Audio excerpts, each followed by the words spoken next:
नमस्कार दोस्तों, ये जेबी प्लास्टिक द्वारा बनाया हुआ ब्लिस्टर सीलिंग मशीन है। हाइड्रोलिक ब्लिस्टर सीलिंग मशीन बोलते हैं उसको।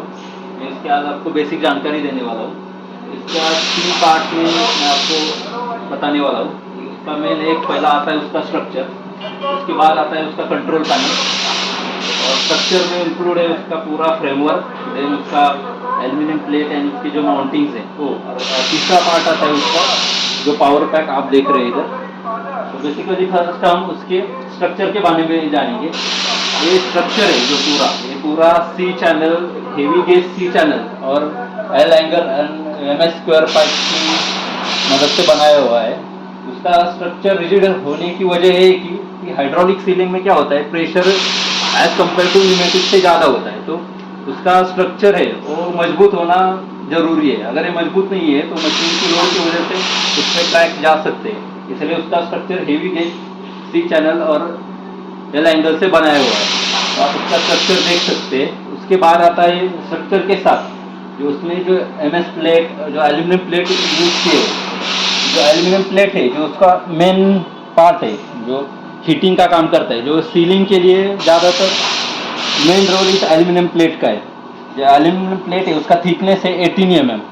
ड्यू टू एल्यूमिनियम प्लेटिंग उसका क्या होता है, उसका जो हीटिंग है वो यूनिफॉर्मली आ जाता है। अगर हम उधर MS का प्लेट यूज़ करेंगे सेम साइज़ का तो हीटिंग के लिए वो दिक्कत करेगा, इसीलिए एल्यूमिनियम प्लेट यूज़ किया हुआ है। उसका एक और एक उपयोग है कि जो एल्यूमिनियम प्लेट की वजह से क्या होता है, जो उसको जो बिजली लगती है हीटिंग के लिए वो बहुत कम लगती है। एक बार उसका हीटिंग आ गया यार, मतलब उसका हमारा जो रिक्वायर्ड टेम्परेचर है वो अचीव किया, तो उसके बाद उसका वो यूनिफॉर्म हीटिंग बहुत देर तक आता है, इसके लिए वो ज़्यादा बिजली नहीं कंज्यूम करता। इसके ऊपर आप देख सकते हैं एक 8 mm MS का प्लेट है, और उसके ऊपर और एक 8 mm MS का प्लेट है।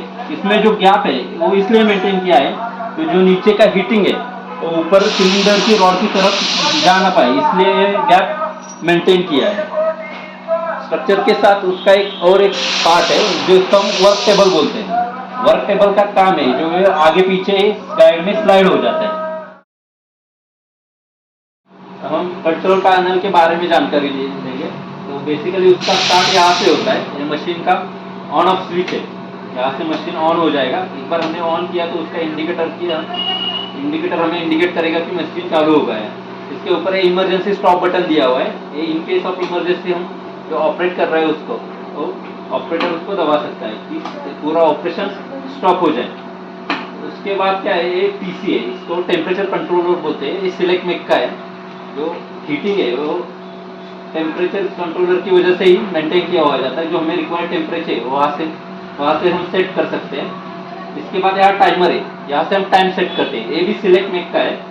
उसके बाद जो उसके जो बटन है, इधर मोटर ऑन है, उसके बाद मोटर ऑफ है, यहाँ से मोटर ऑन ऑफ कर सकते हैं। उसके ऊपर हीटर के लिए इंडिविजुअल स्विच दिया है, इससे हम हीटर का ऑन ऑफ कर सकते हैं सिलेक्टर की स्विच की मदद से। उसके बाद उसका एक ऑटो मैनुअल का यहाँ एक सिलेक्टर स्विच है, इससे क्या है हम मशीन को 2 मोड में चला सकते हैं, ऑटो और मैनुअल। रेगुलरली हम उसको ऑटो मोड में ही चलाएंगे, manual mode her at the time of maintenance से तो हम मैनुअल मोड का यूज़ करेंगे। मैनुअल मोड में उसका ये 2 बटन काम आएगा, अप और डाउन, जिसके हम मैनुअल से उसको अप और डाउन कर सकते हैं। तो ये उसका बेसिक है कंट्रोल पैनल का। तो ये पावर पैक है इधर। तो पावर पैक में क्या है, ये टैंक है, इसका कैपेसिटी है 25 लीटर, मतलब उसमें 25 लीटर ऑयल बैठता है। और उसके पावर पैक के साथ जो मोटर है क्रॉम्पटन ग्रीव्स का मोटर है, स्टैंडर्ड मोटर है।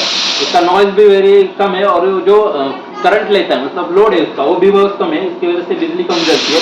उसके नीचे उसका डायरेक्शन कंट्रोल वॉल है जो स्पाइका मेक का है, जो उसका जो डायरेक्शन है मशीन का अप डाउन का जो चेंज करता है। तो ये पावर पैक का बेसिक इंफॉर्मेशन है। मशीन का ऑपरेटिंग जानेंगे कि वो मशीन एक्चुअल में काम कैसे करता है। तो उसका ऑपरेटिंग स्टार्ट होता है यहाँ से, मशीन ऑन ऑफ से। तो हम पहले बटन इसको मशीन का ऑन करेंगे तो ये इंडिकेटर जल जाएगा, इंडिकेटर की हमें इंडिकेट करेगा कि मशीन चालू हो गया। उसके बाद क्या है, हम मोटर ऑन करते हैं। मोटर ऑन करने के बाद ये बटन है मोटर ऑफ का। सेम टाइम उसके पहले क्या है, हमें हीटर ऑन करना है, मतलब हीटर ऑन करके उसका टेम्परेचर कितना है वो कैसे सेलेक्ट करते हैं हम देखेंगे। यहाँ से हमने हीटर ऑन किया तो आप इधर देखेंगे कि अभी हीटिंग प्लेट का जो एक्चुअल अभी टेम्परेचर है वो दिखाएगा। अभी ये कितना दिखा रहा है, 25 दिखा रहा है, मतलब इसका एक्चुअल टेम्परेचर अभी 25 है। तो हमें सेट टेम्परेचर देखना है, तो यहाँ ए बटन को पुश करके हम देख सकते हैं उसका सेट टेम्परेचर है 110 डिग्री। तो जब तक वो 110 डिग्री तक जाएगा नहीं तब तक एक ईसी उसको कट नहीं करेगा।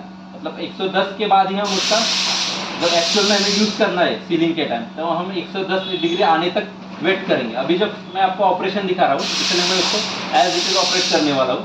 इसके बाद ये टाइमर है, टाइमर ये सिर्फ ऑटो मोड में काम करेगा, उसका मैनुअल मोड में कोई रिलेवेंस नहीं है।